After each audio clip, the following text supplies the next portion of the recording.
Cunning Move Sophie Cunningham grabbed by the neck in on-court tussle during Fever Sparks.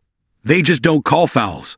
Sophie Cunningham was grabbed by the neck during a loose ball tussle against the Los Angeles Sparks.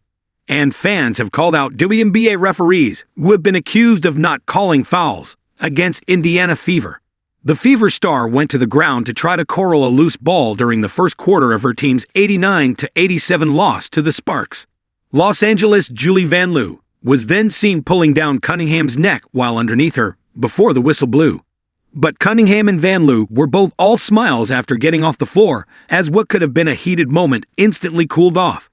Despite the contact, no foul was called, and officials ruled it a jump ball at the Gainbridge Fieldhouse. Cunningham won the jump ball and was fouled by Van Loo 5 seconds later, sending her to the line for 2 free throws.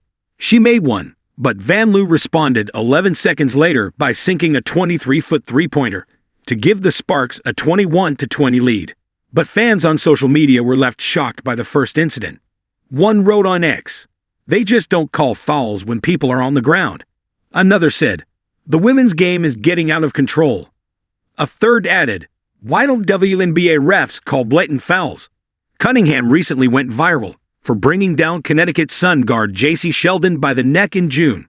Both players were ejected after an on-court melee, as Sheldon had outrageously fouled Caitlin Clark earlier in the game. The Fever, who were once again without star player Clark, have been riding a 3-game winning streak. Clark is down with a left groin injury, something that will be monitored on a day-to-day basis.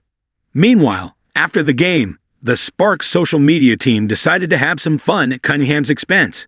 It comes after Cunningham questioned by the WNBA are expanding to the cities of Detroit and Cleveland before 2030. Posting on X, the Sparks wrote, "List of cities Indiana has beef with: Detroit, Cleveland, Los Angeles." Cunningham had previously said, "I'm not so sure what the thought process is there. I think at the end of the day you've got to think about expanding our league too fast.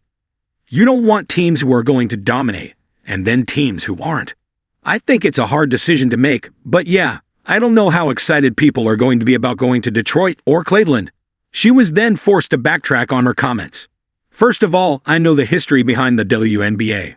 I know both of those cities had teams before, and they got us where we're at, so I'm thankful for that. The WNBA are also planning to expand to Philadelphia.